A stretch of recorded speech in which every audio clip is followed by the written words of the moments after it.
Welcome to the Tar education friends. Target allrounder के Tar education में मैं प्रकाश कुमार आप सभी का स्वागत करता हूं। दोस्तों, रेलवे, एनटीपीसी, ग्रुप डी और एसएससी में भी ये काम आ ही सकता है। तो इसका सेट नंबर 2 आज हम लोग करेंगे। सेट नंबर 1 पहले ही कराया जा चुका है। यदि आप पहली बार ये क्लास देख रहे हैं, सेट नंबर 1 को जरूर अटेंड करें। बहुत सारे कंसेप्ट आपको और पता चलेगा आपको। वैसे आज भी इस क्लास में आप बने रहें, पता चलेगा क्लास सेट प्रैक्टिस इसका हम लोग टार एजुकेशन पे कैसे कराते हैं। तो और आप इसके टार एजुकेशन के इन सभी सोशल मीडिया से प्लेटफॉर्म से जुड़ सकते हैं और वेबसाइट भी है टार एजुकेशन का, उससे भी जुड़ सकते हैं, जहां से आप आसानी से पीडीएफ और अन्य मटेरियल और इसका टेक्स्ट फॉर्म में सब कुछ मटेरियल आप पा सकते हैं। सभी का लिंक नीचे डिस्क्रिप्शन बॉक्स में दिया हुआ है। दोस्तों, यहाँ हर प्रश्न में हम लोग एक्स्ट्रा फैक्ट्स, ऑप्शन से भी बहुत कुछ देखेंगे और प्रश्न हिंदी और हूबहू इंग्लिश में भी उपलब्ध है। आप जिसमें सक्षम हो उसको पीडीएफ टार एजुकेशन के वेबसाइट और सोशल मीडिया प्लेटफॉर्म्स इन सभी से डाउनलोड कर सकते हैं। सबका लिंक नीचे डिस्क्रिप्शन बॉक्स में दिया हुआ है। और आपसे आग्रह है कि क्लास को अंत तक अटेंड करें, तभी आपको इस क्लास का महत्व पता चलेगा। क्योंकि यह सेट नंबर 2 है, पहला हम लोग कर चुके हैं, सेट नंबर 2 है। जैसे जैसे सेट बढ़ता जाएगा वैसे वैसे प्रश्न का लेवल भी बढ़ता जाएगा। आगे अभी हम लोग जो भी क्वेश्चन करेंगे सब कुछ और इसमें और थोड़ा सा लेवल अभी धीरे धीरे इंक्रीज हम लोग कर रहे हैं, ताकि आपको इन सभी प्रश्नों में थोड़ा थोड़ा कंसेप्ट ऐसे ऐसे दिया जाए जो कि आगे चल के आपको बेनिफिट करेगा। और इस सेट में हम लोग सबसे पहले देखेंगे 10 क्वेश्चन, जिसमें करंट अफेयर्स और जीके के रहेंगे।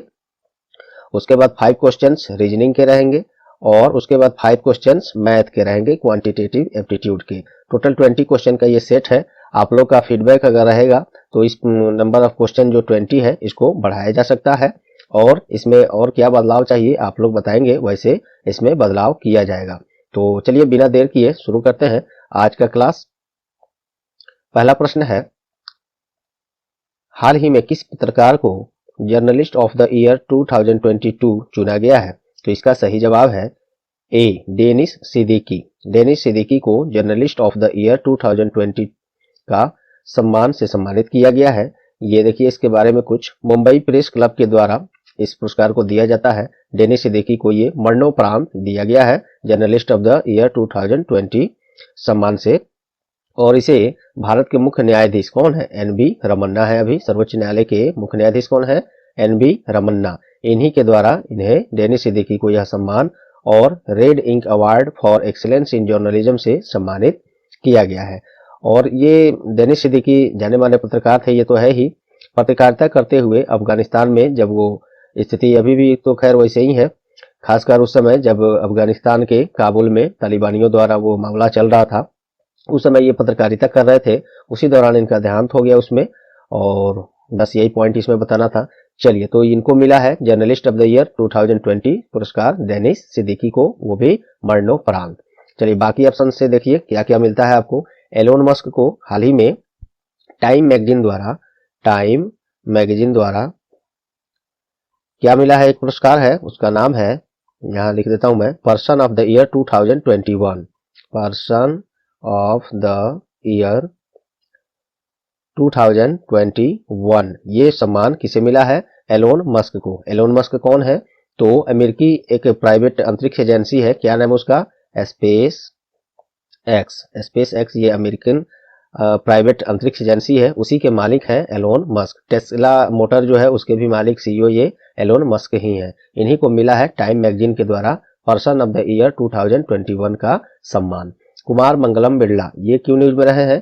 तो इनको, और टाइम मैगजीन क्या है? तो वो भी एक अमेरिकन मैगजीन न्यूज कंपनी है, उसका स्थापना 1923 में हुआ था, ये भी आप जान सकते हैं। कुमार मंगलम बिरला, इनको हाल ही में global entrepreneur of the year award से सम्मानित किया गया है। कौन सा? Global entrepreneur of the year award से सम्मानित किया गया है। कुमार मंगलम बिरला जाने माने उद्योगपति हैं अपने देश के, भारत के, तो इनको ये सम्मान मिला है। एमा रादुकानु, इनको क्या मिला है? तो हाल ही में बीबीसी ब्रिटिश ब्रॉडकास्ट काउंसिल जो न्यूज चैनल है, जो पूरे विश्व में अन्य के भाषाओं में ये न्यूज ब्रॉडकास्ट करता है, रेडियो और अभी तो अब खैर सोशल मीडिया टीवी वगैरह पर भी है। तो पहले जमाने में सब कोई बीबीसी ही सुनते थे, आज भी सुना जाता है, काफी विश्वसनीय और प्रमाणित खबर होता है इस पर। अपने भारतीय भाषा हिंदी में भी ये ब्रॉडकास्ट करता है। तो BBC sports personality of the year award 2021, BBC sports personality of the year 2021 पुरस्कार से सम्मानित किया गया है। किसे? तो ये एमा रादुकानु को। एमा रादु कौन है? तो ये ब्रिटेन के टेनिस खिलाड़ी हैं। ये भी आप याद रखेंगे, यहां से भी प्रश्न बन सकता है। चलिए, तो पहले प्रश्न से आपको इतने सारे फैक्ट्स मिले, उम्मीद करता हूं ये आपको पसंद आया होगा।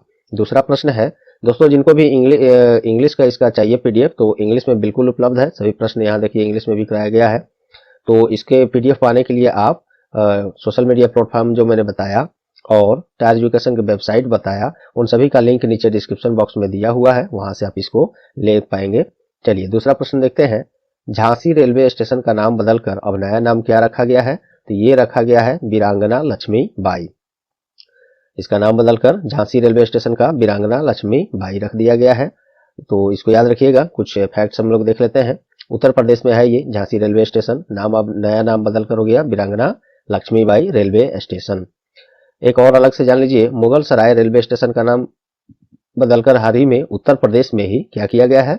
तो अब इसका नाम बदलकर किया गया है पंडित दीनदयाल उपाध्याय रेलवे स्टेशन। इसके अलावा इलाहाबाद रेलवे स्टेशन का नाम बदलकर क्या किया गया है? Prayagraj railway station. तो देखिए, एक प्रश्न में आपको अभी तक 4-5 चीजें यहां तक मैंने, वो भी रिलेटेड, सबसे बड़ी बात है रिलेटेड फैक्ट्स आपको मैंने दे दिया।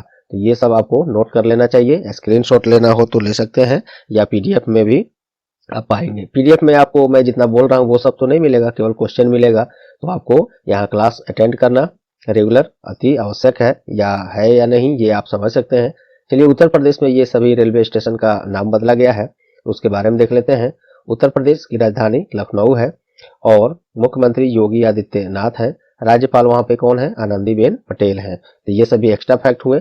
अब आइए ऑप्शन से देखते हैं। कुछ और भी रेलवे स्टेशन हैं जिसके नाम बदले गए हैं, वो मैं आपको अपडेट करा देता हूं। अयोध्या कैंट, ये कहाँ है? तो अयोध्या का कैंट भी, ये भी उत्तर प्रदेश में ही रेलवे स्टेशन है। तो इसका नाम, ये किसके नाम पर बदला गया है? तो एक स्टेशन था वहां पे, पहले उसको जाना जाता था फैजाबाद रेलवे स्टेशन। इसका नाम बदलकर अब क्या किया गया है? अयोध्या कैंट कर दिया गया है। चलिए, अगला ऑप्शन है तात्या भील। ये कहाँ है? तो ये भी रेलवे स्टेशन है। कहाँ? मध्य प्रदेश में तात्या भील। और ये किसके जगह पर किया गया है? तो ये वहां पे रेलवे स्टेशन था पताल पानी रेलवे स्टेशन। पताल पानी रेलवे स्टेशन, इसका नाम बदलकर क्या किया गया है? तात्या भील। तात्या भील मध्य प्रदेश में एक जनजातीय समुदाय है, उसी पर आधारित है ये। तो पताल पानी रेलवे स्टेशन का नाम अब तात्या भील रेलवे स्टेशन कर दिया गया है।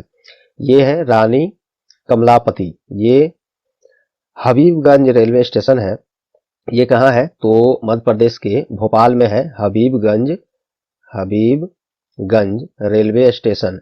इसका नाम बदलकर अब क्या कर दिया गया है? तो ये रानी कमलापति कर दिया गया है। तो ये दो प्रश्नों में आप उम्मीद कर सकते हैं, ये दोनों करंट अफेयर्स का क्वेश्चन था। अब हम लोग जीके के कुछ क्वेश्चन देखेंगे। 10 क्वेश्चन टोटल करंट अफेयर्स और जीके से हम लोग देखेंगे। उसके बाद रीजनिंग होगा, उसके बाद मैथ होगा।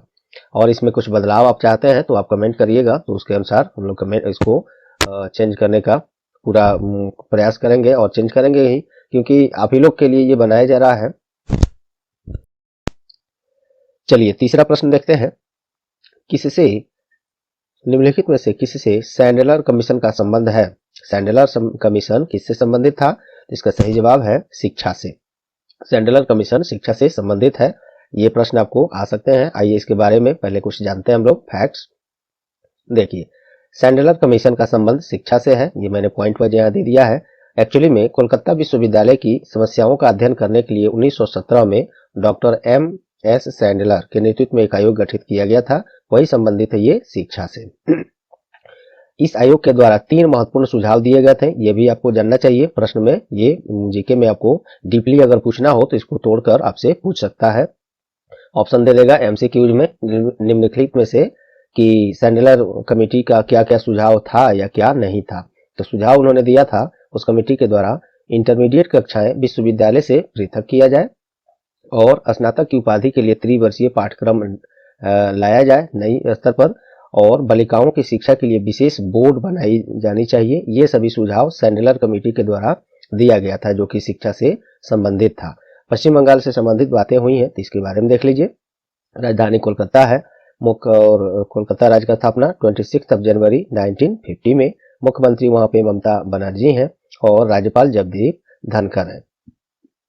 चलिए ऑप्शन से हम लोग देखते हैं। ऑप्शंस में भी ध्यान से सुनिएगा, आपको बहुत कुछ यहाँ से मिलेगा।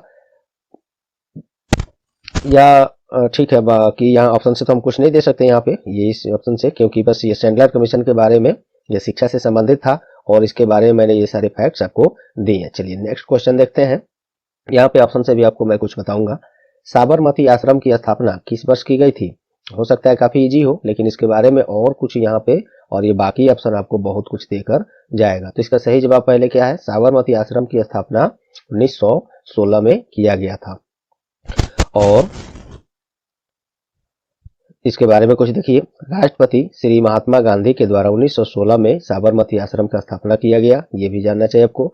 और साबरमती आश्रम से ही 12 मार्च 1930 को गांधी जी दांडी यात्रा का शुरुआत किए थे और 9 जनवरी 1915 को महात्मा गांधी साउथ अफ्रीका से भारत लौटे थे और इस दिन को चिन्हित करने के लिए प्रवासी भारतीय दिवस भी मनाया जाता है 9 जनवरी को। ये आपको हाल फिलहाल में करंट में भी मिला होगा ये बात। तो चलिए ये चीजें रही इस एक्स्ट्रा फैक्ट में। अब आइए जानते हैं 1905 में क्या हुआ। तो 1905 में सर्वेंट ऑफ इंडिया सोसाइटी का स्थापना हुआ और कौन किए थे उसका स्थापना? गोपाल कृष्ण गोखले। तो और 1905 में रेलवे बोर्ड की स्थापना भी हुआ था, ये भी आप याद रख सकते हैं। ये सभी लिंक करके एक से एक आपको भी ऐसे ही याद होने चाहिए दोस्तों। तो 1905 में सर्वेंट ऑफ इंडिया सोसाइटी, जो कि गोपाल कृष्ण गोखले द्वारा इसका स्थापना किया 1905 में। 1913 में क्या हुआ? तो 1913 में गद्दर पार्टी का स्थापना हुआ, उसका स्थापना कौन किए थे? लाला हृदय लाल। लाला हृदय लाल याद रखेंगे आप। 1919 में क्या हुआ?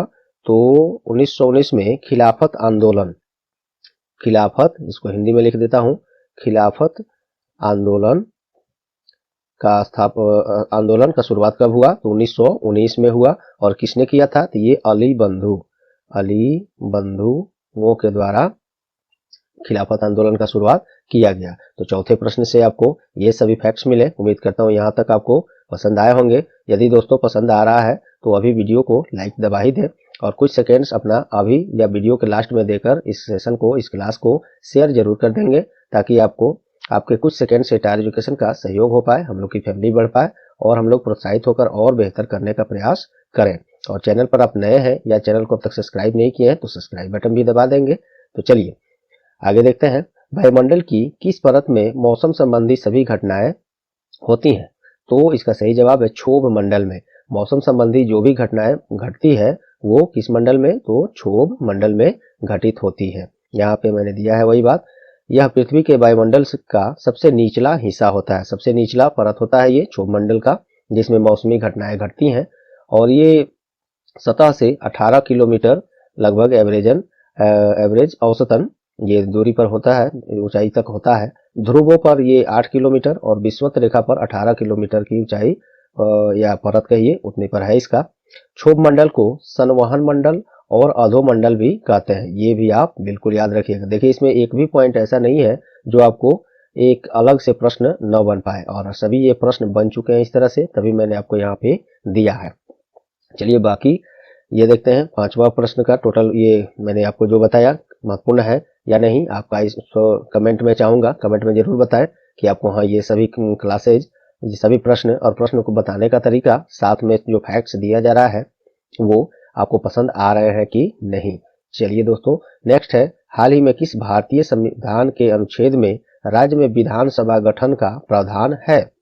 तो इसका सही जवाब है अनुच्छेद 168 में, 168 अनुच्छेद में, भारतीय संविधान का जो अनुच्छेद है उसमें राज्य में विधानसभा के गठन का प्रावधान किया गया है, यही बात मैंने यहाँ पे दिया है। चलिए बाकी ऑप्शन से हम लोग देखते हैं। 163 अनुच्छेद नंबर 163 163 आर्टिकल से क्या बताया गया है? तो इसके अनुसार राज्यपाल सदन को बुला सकते हैं। राज्यपाल सदन को किस अनुच्छेद से? तो अनुच्छेद 163 से बुला सकते हैं, परंतु राज्यपाल को मंत्रिमंडल की सहायता और सलाह पर ही कार्य करना है, ये बात आपको ध्यान रखना है। चलिए नेक्स्ट देखते हैं 167। इस आर्टिकल में क्या है इस अनुच्छेद के तहत राज्य के मुख्यमंत्री सभी जानकारियां राज्यपाल को देंगे, ऐसा इस प्रस्ताव में, इस अनुच्छेद में प्रस्ताव रखा बताया गया है। 167 के अनुसार मुख्यमंत्री राज्य की सभी जानकारियां राज्यपाल को उपलब्ध कराएंगे। तो ये है 167 में। 165 में क्या होता है दोस्तों? तो अनुच्छेद 165 के तहत राज्यपाल द्वारा महाधिवक्ता की नियुक्ति की जाती है। मोस्ट इंपोर्टेंट है ये भी। अनुच्छेद 165 के अनुसार राज्य के राज्यपाल महाधिवक्ता की नियुक्ति करते हैं, जो राज्य का सर्वोच्च विधि अधिकारी होता है। कौन? महाधिवक्ता। और इसी का नियुक्ति राज्यपाल करते हैं अनुच्छेद 165 के अधिकार से। अनुच्छेद, चलिए नेक्स्ट क्वेश्चन हम लोग देखते हैं। हाइड्रोजन गैस से भरा हुआ एक गुब्बारा वातावरण में एक निश्चित ऊंचाई तक ऊपर जाता है और तैरता है, क्योंकि इस ऊंचाई पर गुब्बारे पर एक उत्प्लावन बल क्या हो जाता है? ये ऑप्शन से आपको चुनना है। तो बताइए इसमें क्या होगा? उम्मीद करता हूँ इसको आप बनाए होंगे। ये इसका सही जवाब होगा गुब्बारे के भार के बराबर। पूछा किया गया है, जब हाइड्रोजन गैस से भरा हुआ एक गुब्बारा वातावरण में एक निश्चित ऊंचाई तक ऊपर जाता है और तैरता है तो क्या होता है? गुब्बारे पर एक उत्प्लावन बल कैसा होता है? तो गुब्बारे के भार के बराबर होता है। आइए इसके बारे में कुछ देख लेते हैं हम लोग। देखिए, हाइड्रोजन गैस से भरा हुआ एक गुब्बारा वातावरण में एक ऊंचाई तक जाता है, निश्चित ऊंचाई तक, और तैरता है, क्योंकि इस ऊंचाई पर गुब्बारे पर एक उत्प्लावन बल गुब्बारे के भार के बराबर होता है। यही आंसर में भी है। ये जानकारी आपको रखना है। डीपली पूछेगा एनटीपीसी 2 में या ग्रुप डी में तो आपको यही यहाँ तक ये पूछ सकता है। उत्प्लावन बल की परिभाषा सबसे पहले आर्किमिडीज के द्वारा दिया गया था और उत्प्लावन बल पर वस्तु का भार घटा देता है। ये भी आप ध्यान रखेंगे। उत्प्लावन बल बराबर क्या होता है? तो द्रव्य का घनत्व गुना इंटू वस्तु के डूबे भाग का आयतन इंटू गुरुत्वीय त्वरण। ये इसका फॉर्मूला है, आप इसको याद रख सकते हैं। फॉर्मूले के तौर पर भी पूछ सकता है। चलिए, 7वां प्रश्न हो गया। नेक्स्ट देखते हैं। अंगूर में प्रमुख रूप से कौन सा अम्ल पाया जाता है? तो इसका सही जवाब है टार्टरिक अम्ल। अंगूर में प्रमुख रूप से टार्टरिक अम्ल पाया जाता है। बाकी ऑप्शन से हम लोग देखते हैं यहाँ पे किसमें क्या, ये सब किसमें किसमें मिलता है। तो ये सिट्रिक अम्ल, ये किसमें पाया जाता है? ये अमरूद में पाया जाता है सिट्रिक अम्ल। फार्मिक अम्ल किसमें पाया जाता है? तो ये चिट्टी जो होती है, चिट्टी के डंक में पाया जाता है। चिट्टी के डंक में कौन सा अम्ल होता है? तो ये फार्मिक अम्ल होता है। अमरूद में सिट्रिक अम्ल होता है, अंगूर में टार्टरिक अम्ल होता है। एक बचा एकोनिटिक अम्ल। बताइए ये किसमें होता है? तो ये गन्ना में होता है। एक भी कहेंगे उसको, जिसे कहते हैं आप। तो गन्ना में एकोनिटिक अम्ल पाया जाता है। उम्मीद करता हूँ यहाँ तक आपको क्लास पसंद आए होंगे। तो लाइक और शेयर जरूर कर देंगे, सब्सक्राइब कर लेंगे नहीं किया है तो।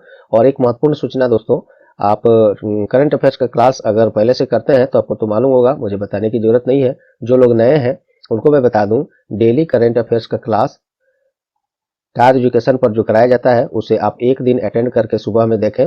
आपका मैं बता रहा हूं आपको, वो life changing current affairs class रहेगा आपके लिए। बिल्कुल पसंद आएगा, मुझे उम्मीद है। एक बार अटेंड करके डेली करंट अफेयर्स का क्लास सुबह में जरूर अटेंड करें।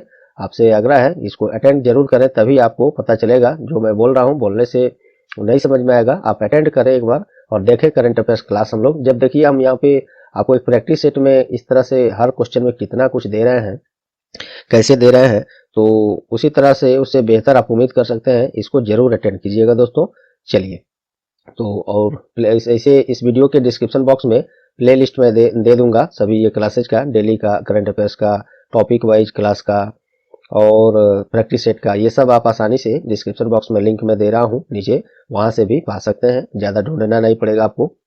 चलिए नेक्स्ट है, हाल ही में किसका संबंध, हाल ही में नहीं, ये करंट अफेयर की भाषा में उठा लिया यहाँ पे। देखिए, निम्नलिखित में से किसका संबंध राजस्थान के लोक नृत्य से है? तो इसका सही जवाब है कालबेलिया। कालबेलिया नृत्य जो है राजस्थान राज्य के लोक नृत्य से संबंधित है। ये मैंने यहाँ भी लिखा है। अब चलिए मैं बाकी ऑप्शन से आपको अवगत कराता हूँ ये सभी कहाँ किससे संबंधित है। तो घुघटी नृत्य जो है कहाँ से संबंधित है? तो ये है हिमाचल प्रदेश से, हिमाचल प्रदेश से संबंधित है घुघटी नृत्य। अच्छा, झूमर कहाँ से है? तो झूमर खासकर झारखंड से का लोक नृत्य है, ये वहां से संबंधित है। अच्छा, मटकी कहाँ से है? म से मटकी, म से मध्य प्रदेश, इतना याद रख सकते हैं। मटकी मध्य प्रदेश से संबंधित है, झूमर झारखंड से, घुघटी हिमाचल प्रदेश से और कालबेलिया आपको राजस्थान से है। ये मैंने ऑप्शन प्रश्न में ही पूछा है मैंने। चलिए अगला प्रश्न देखते हैं। 10वां प्रश्न है, मुद्रास्फीति जिसे इंग्लिश में क्या बोलते हैं, कुछ लोग नहीं जानते होंगे। इन्फ्लेशन से बाजार के वस्तुओं पर क्या प्रभाव पड़ता है। मान लीजिए अगर कहा जाए अर्थशास्त्र की भाषा में कि इन्फ्लेशन बढ़ गया है, काफी बढ़ गया है या इतना % बढ़ गया है, मुद्रास्फीति इतना % बढ़ गया है, तो इसका क्या मतलब होगा कि इन्फ्लेशन बढ़ गया तो बाजार की वस्तुओं पर इसका क्या प्रभाव पड़ेगा। उम्मीद करता हूं ये अर्थशास्त्र का प्रश्न आप लोग को मैक्सिमम लोग बना पाए होंगे। काफी इजी है, कुछ लोग को हो सकता है ये लगे कि क्या होगा, इसे पता नहीं। एक सेकंड दोस्तों, एक कॉल आ गया था बहुत जरूरी दोस्तों, इसीलिए पॉज करना पड़ा था। तो चलिए, तो मुद्रास्फीति के बढ़ जाने से, इन्फ्लेशन बढ़ने से वस्तुओं के मूल्य पर क्या प्रभाव पड़ेगा, बाजार में वस्तुओं के मूल्य पर क्या प्रभाव पड़ेगा। तो इसमें से ऑप्शन उम्मीद करता हूं बहुत लोग बना दिए होंगे। इसका जवाब मैं पहले इससे पहले मैं उसका कंसेप्ट बता ही देता हूं। तो देखिए इन्फ्लेशन में होता क्या है, इन्फ्लेशन में जो है बाजार में जो है मुद्रा का जो चलन है, मुद्रा का चलन जो है बहुत ज्यादा बढ़ जाता है, बहुत ज्यादा बढ़ जाता है। बाजार में मुद्रा का कमी नहीं रहता है, जिसके पास देखो पैसे ही पैसे हैं, पैसे ही पैसे हैं। साधारण भाषा में मैं बस यही बताऊंगा अभी फिलहाल कि पैसे जो मुद्रा का चलन बाजार में बहुत ज्यादा बढ़ जाता है और सबके पास पैसा ही पैसा होता है। तो उस समय क्या होता है बस, तो इसमें हो सकता है क्या बताइए। इसको मुद्रास्फीति का दर बढ़ाने के लिए होता क्या है कि कभी कभी आरबीआई इसको बढ़ाता है, सरकार द्वारा इसका निर्णय लिया जाता है। जब बाजार में मुद्रा का चलन बहुत ज्यादा बढ़ जाता है तो मुद्रा का उतना वैल्यू नहीं रह जाता। मान लीजिए इसके पास इतने पैसे हैं, उसके पास लाखों है, इसके पास हजारों है, करोड़ों है, तो फिर किसी पैसा का उतना वैल्यू रह नहीं जाता है। और रह नहीं जाता है तो इसी को कम करने के लिए क्या किया जाता है, वस्तु का कीमत जो है बढ़ जाता है। बढ़ने के कारण सभी पैसे इकट्ठे होते हैं और उस दौरान, तो इसमें आसान भाषा में इसमें कंसेप्ट क्या है आपको कि उस समय जो है वस्तु का कीमत क्या होगा, बढ़ेगा। क्या किया जाएगा, तो इसमें होगा क्या, वस्तुएं देखिए बी नंबर ऑप्शन इसे फॉलो कर रहा है, वस्तुएं महंगी हो जाती हैं ताकि पैसे जो है इकट्ठा करके पूरा चूस कर समझिए कि पुनः सरकार के पास, आरबीआई के पास ये चली जाए और मुद्रा का जो वैल्यू है फिर बना रहे। तो ये होता है इन्फ्लेशन में, मुद्रा का चलन बाजार में बहुत ज्यादा बढ़ जाता है जिसके कारण वस्तु का मूल्य बढ़ाना पड़ता है, बढ़ जाता है पैसे को एक लेवल पर लाने के लिए और पैसे की वैल्यू जो है बनाए रखने के लिए। तो इन्फ्लेशन में यही होता है, जब इन्फ्लेशन बढ़ेगा तो महंगाई भी बढ़ेगा, अर्थात वस्तुएं महंगी होती जाएंगी। तो ये कंसेप्ट था इसमें, आपको उम्मीद करता हूं ये आसान भाषा में इसको आप समझ पाए होंगे। 10 क्वेश्चन हम लोग ने देखा करंट अफेयर्स और जीके के दोस्तों। उम्मीद करता हूं यहां तक आप इंटरेस्ट के साथ इस क्लास को अटेंड किए होंगे, आपको अच्छा लगा होगा। आगे देखिए अब रीजनिंग का क्लास हम लोग शुरू करते हैं। यहाँ से 5 क्वेश्चन रीजनिंग हम लोग करेंगे, 5 क्वेश्चन, और उसके बाद मैथ का 5 क्वेश्चन करेंगे हम लोग। चलिए तो बने रहिए। देखिए ये रीजनिंग का एक पजल का है, छोटी सी पजल है, देखने में छोटी सी है और हल्का भी है। कुछ लोग ये देखते ही भागते हैं इसे कि बाद में बनाएंगे, लास्ट में बनाएंगे, और लास्ट में परीक्षा में लौट कर आता है कौन है परीक्षा में, ये बहुत लोग जानते भी है। चलिए तो ये हम लोग बनाते हैं एक पजल।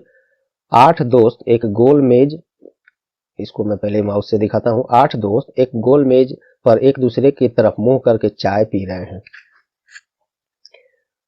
रहे हैं और इसमें ए एफ के सामने है और बी के दाएं तीसरे स्थान पर बैठा है। जी एफ और डी के बीच में है, ई सी और ए के बीच में है, एच डी के बाएं ओर है। और इस पर बना दिया, इंफॉर्मेशन दे दिया। इस पर आधारित ये 2 प्रश्न आपको बनाना है। तो इसको बनाएंगे कैसे, हम लोग जो भी रीजनिंग और मैथ का क्लास करेंगे वो सब स्मार्ट वे में करेंगे हम लोग दोस्तों। मेरे बताने का मकसद, बस इस क्लास को लाने का मतलब है, जो मेरे पास स्मार्ट तरीका है रीजनिंग और मैथ बनाने का, वही मैं आप लोग को भी बताऊंगा।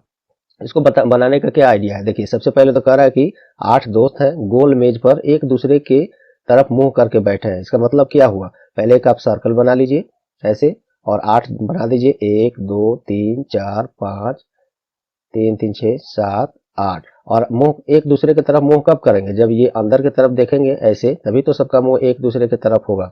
इसका मतलब अंदर की तरफ मुंह करके सभी लोग बैठे हैं ऐसे। चलिए अब इसको पढ़िए, प्रश्न को पढ़िए। ए एफ के सामने और बी के दाएं तीसरे स्थान पर है। जरूरी नहीं कि ये जो अभी हम लोग ने पढ़ा ए एफ के सामने थोड़ा इसको मैं बताने में समय लूंगा दोस्तों, नहीं तो ये आधा मिनट का भी पजल नहीं है। कुछ लोग इसको 5-6 मिनट भी दे देते होंगे, फिर लास्ट में कहते होंगे अच्छा छोड़ो फंस गया बाद में देखते हैं। लेकिन ये आधा मिनट का भी 1 मिनट का भी ये पजल नहीं है दोस्तों। लेकिन मैं आपको हर प्रश्न में समझाने का प्रयास करूंगा, तो थोड़ा समय लूंगा, ताकि आगे जब हम लोग सेट और इससे लेवल का हाई लेवल का करते जाएंगे तो वहां पे ये सब हमको इतने आराम से बताने की जरूरत न पड़े। तो आप ये दूसरा सेट है तो थोड़ा सा मैं बताने का ज्यादा समय लूंगा आपसे। चलिए, तो ए एफ के सामने है और बी के दाएं तीसरे स्थान पर बैठा है। जरूरी नहीं इसी को इसमें अब हम लोग लगेंगे बैठाने, नहीं। जब इसको पढ़े आप तो देखिए कि इससे रिलेटेड, इससे लिंक होने वाला इसमें और कोई कहीं बात है क्या, तभी इसको बैठाएंगे, नहीं तो दूसरा लाइन पढ़ेंगे। जरूरी नहीं कि पहले जो लाइन दिया उसको इसमें बस बैठाना शुरू कर देंगे, नहीं, वैसे नहीं होता है। पजल का तरीका वो बिल्कुल गलत है। और पढ़ेंगे और देखेंगे इससे रिलेटेड कोई और लाइन है क्या। अगर एक से ज्यादा लाइन से जो जो लिंक होगा पहले उसी को बैठाएंगे तो आसानी से आप बना पाएंगे, अन्यथा दिमाग लगाना पड़ जाएगा इतनी छोटी सी पजल में, किसको किसको जोड़े, किससे किसको जोड़े, कहाँ किसको बैठाएं। तो लिंक कीजिए, देखिए ए एफ के सामने और बी के दाएं तीसरे हैं। अगला पढ़िए, जी एफ और डी के बीच में है। देखिए इसमें यहाँ पे एफ था, इसमें भी एफ के बारे में बात हो रही है, तो इससे ये लिंक हो रहा है, इसको हम लोग बैठा सकते हैं। और ई सी और बी के बीच में है, एच डी के दाईं ओर है। देखिए ये डी है, इसमें भी डी है, ये भी लिंक हो रहा है, तो हम लोग इसको बैठा सकते हैं दोस्तों। ए एफ के सामने है और बी के दाएं तीसरे है, तो इसको हम लोग बैठा सकते हैं। चलिए बैठाते हैं। ए एफ के सामने कहीं भी रख सकते हैं।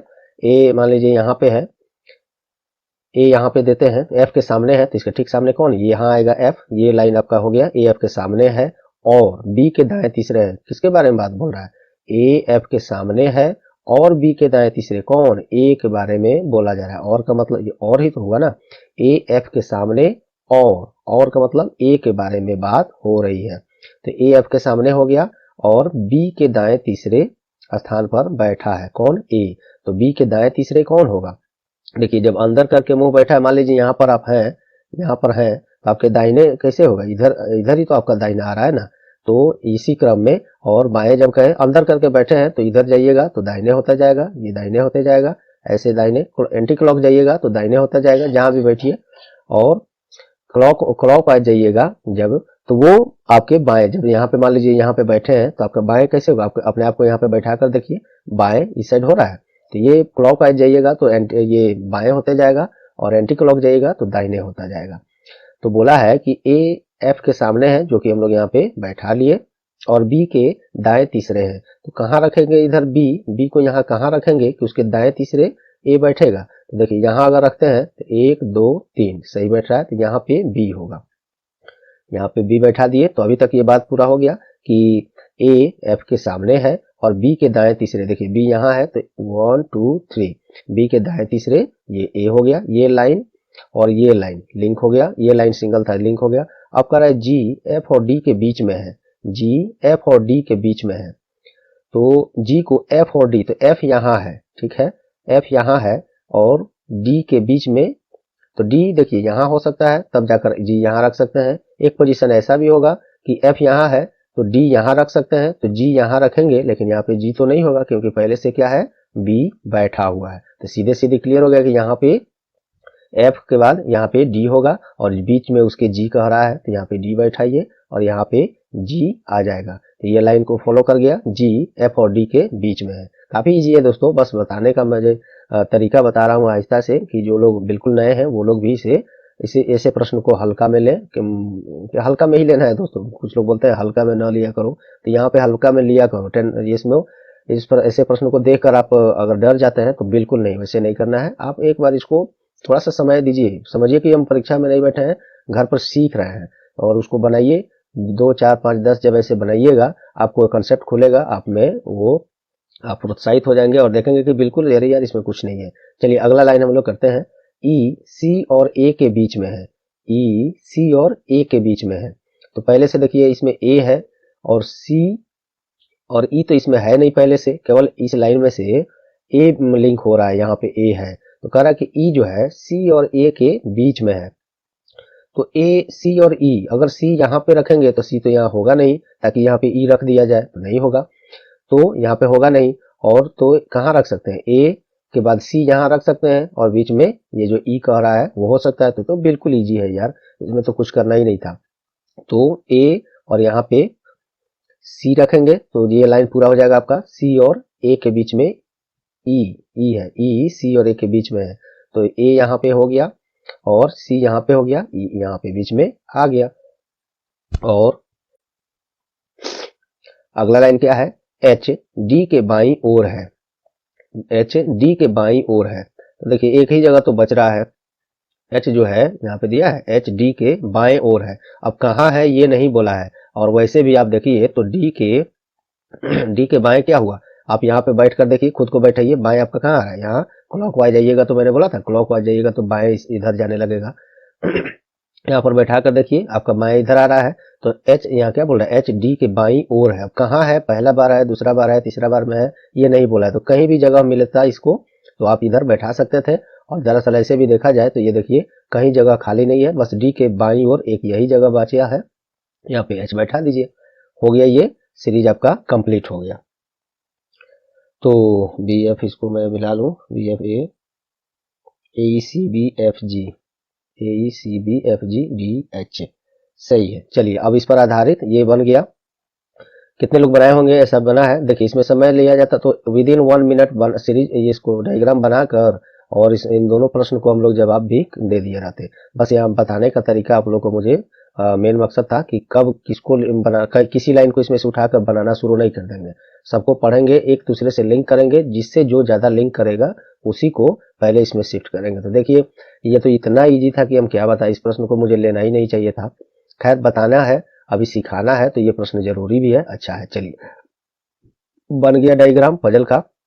अब इस पर ये प्रश्न बनाते हैं, पूछ रहा है सी के दाएं तीसरे स्थान पर कौन बैठा है, तो सी यहाँ पे है, इसके दाएं तीसरे कह रहा है, दाएं कहाँ होगा, यहाँ पर अपने आप को बैठा कर देखिए, दाएं आपका एंटी क्लॉक जब जाइएगा, क्लॉक वाइज नहीं एंटी क्लॉक, तो दाहिने इधर होगा, तो कह रहा है सी के दाएं तीसरे पर कौन बैठा है, सी यहाँ है, इसके दाएं तीसरे, तो 1 2 3 कौन बैठा है, एच बैठा है, तो एच कहाँ है ऑप्शन में 11 का सी आपका आंसर हो गया। चलिए 12th नंबर क्वेश्चन देते हैं, एच के ठीक सामने कौन बैठा है, तो ये तो बहुत इजी हो गया, एच के ठीक सामने कौन बैठा है, बी बैठा है, बी है यहाँ देखिए एच के सामने, ठीक सामने, ये जब आप लाइन खींचेंगे, ये जो मैंने खींचा था 8 आदमी को बैठाया था इस तरह से कहे, तो ठीक सामने सामने ही ऐसे आप खींचेंगे, इसको सबसे आसान तरीका है, या तो खींचने का आपका हाथ अगर सही बैठता है तो ऐसे सामने सामने कर कर ही खींचिए ऐसे, और नहीं बैठ रहा है तो एक सर्कल कीजिए और ऐसे कर लीजिए, 2 बार, 2 आदमी एक बार हो गया, 4 आदमी हो गया, 6 आदमी हो गया, 8 आदमी हो गया, अब तो सामने सामने होगा ना जी, इसमें टेढ़ा होना कोई संभावना ही नहीं है,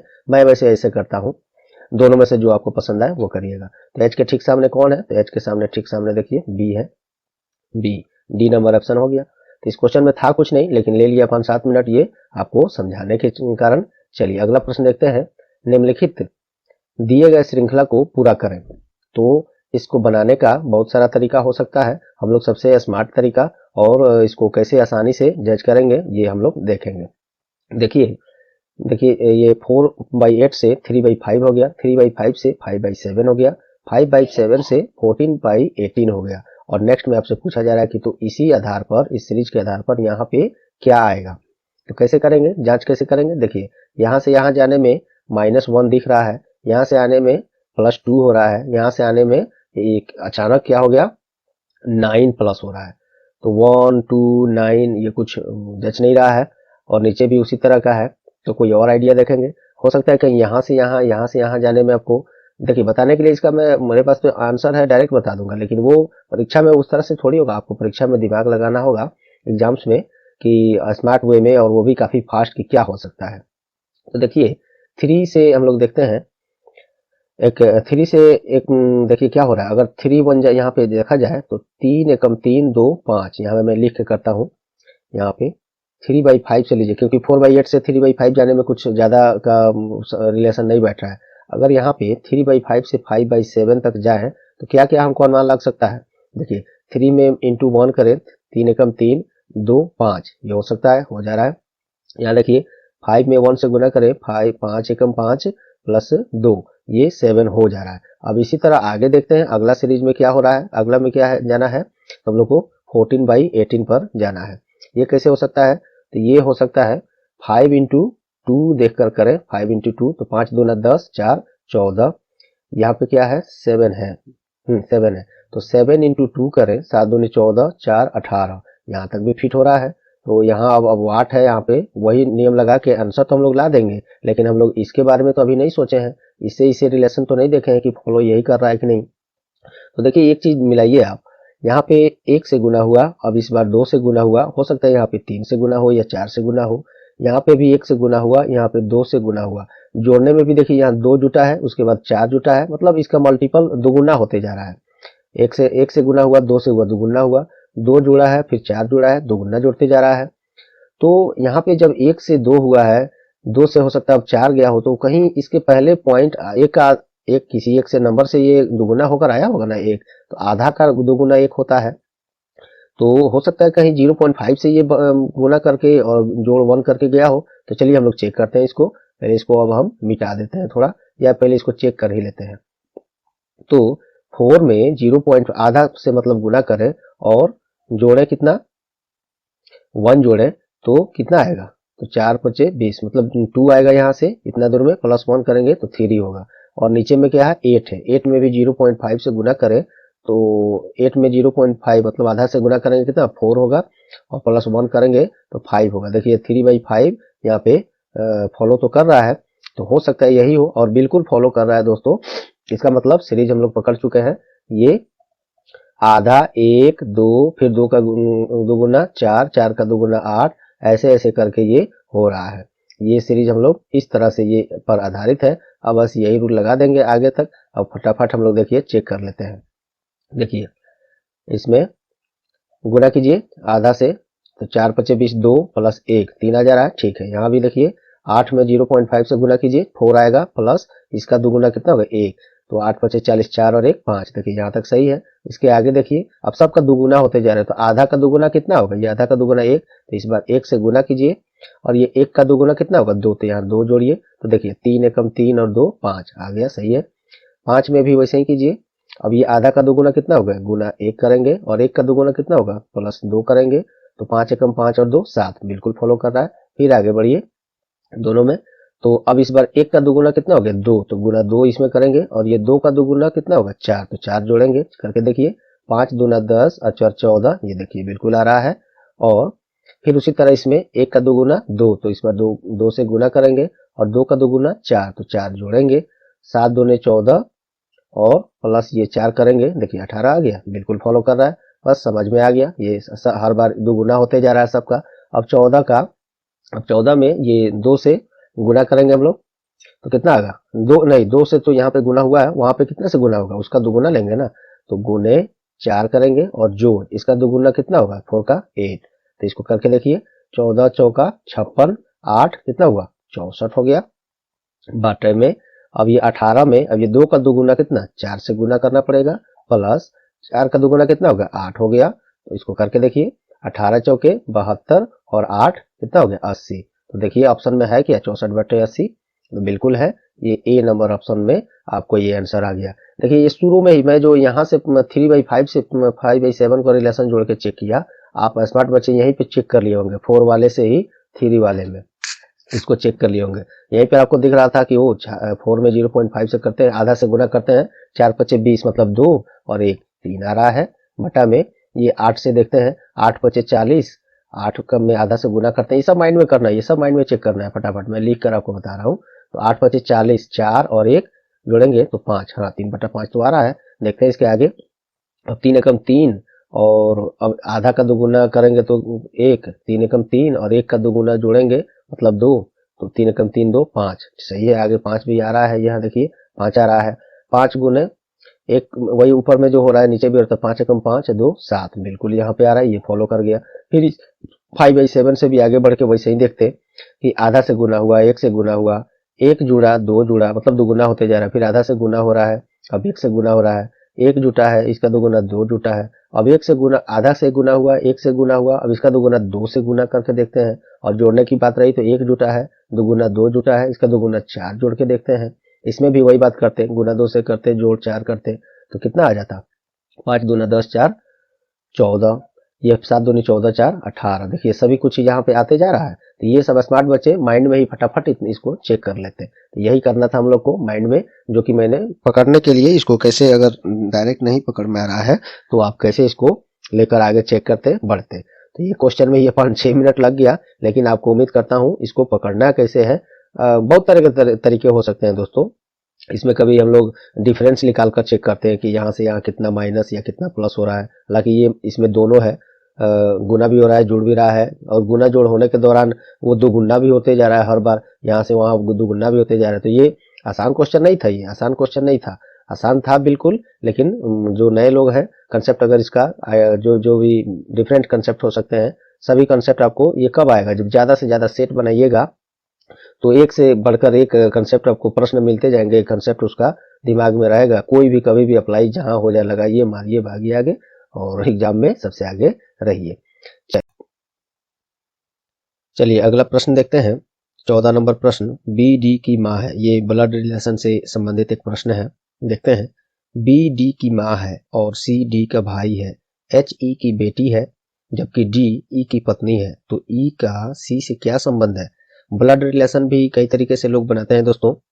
कुछ लोग इसको इसमें त्रिभुज से माँ को दिखाएंगे तो पति को दिखाएंगे, सर्किल से तो ऐसे करेंगे, बहुत सारे तरीका है। इसको मैं गलत नहीं कह रहा हूँ, लेकिन हम लोग इतना कुछ याद नहीं रखेंगे, त्रिभुज से किसको दिखाना है, सर्किल करके किसको दिखाना है। हम लोग सिंगल, कम से कम वो सब फॉर्मूला लगाते हुए इसको सिंगल हम लोग, देखिए स्मार्ट वे में दूसरे तरीके से मैं बताता हूँ, जैसे मैं इसको हल करने का स्मार्ट समझता हूँ इसको तरीका।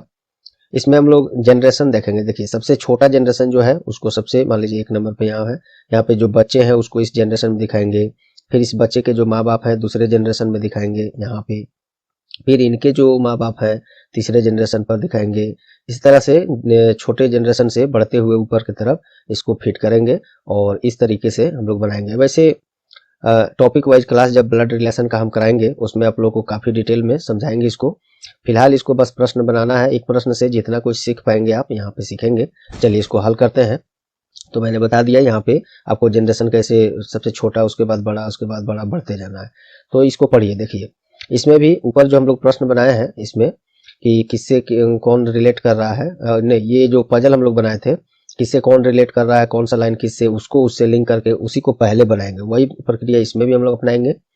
जिसका संबंध जिससे ज्यादा लिंक करेगा जिस लाइन से, उस लाइन को पहले उठाएंगे। ये नहीं कि पहले बी डी की माँ कह रहा है तो बी डी की माँ बना देंगे, नहीं, जैसे जो जहां से जो लिंक ज्यादा करेगा उस लाइन को पहले उठाएंगे। तो देखिए इसमें कह रहा है बी डी की माँ है और सी डी का भाई। इसमें देखिए 2 जगह डी आ रहा है, इससे ये लिंक कर रहा है।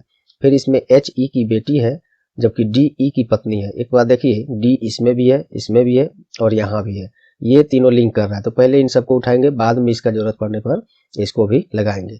तो उठाते हैं इसको, बी डी की माँ है, इसको करते हैं, और जबकि डी ई की पत्नी है, ठीक है, तो इसी को उठाते हैं, डी ई की पत्नी है। पत्नी को हम लोग ऐसे, पति पत्नी को हम लोग ऐसे दिखाएंगे। देखिए ऐसे, पति और पत्नी यहाँ पे, जैसे डी ई की पत्नी है तो डी ई की पत्नी है, इसको हम लोग इस यूनियन सर्कल से इसको दिखाएंगे, डी ई की पत्नी है। हाँ एक और बात, जो पुरुष होंगे उनको प्लस से, जो महिला होंगे उनको माइनस से दिखाएंगे।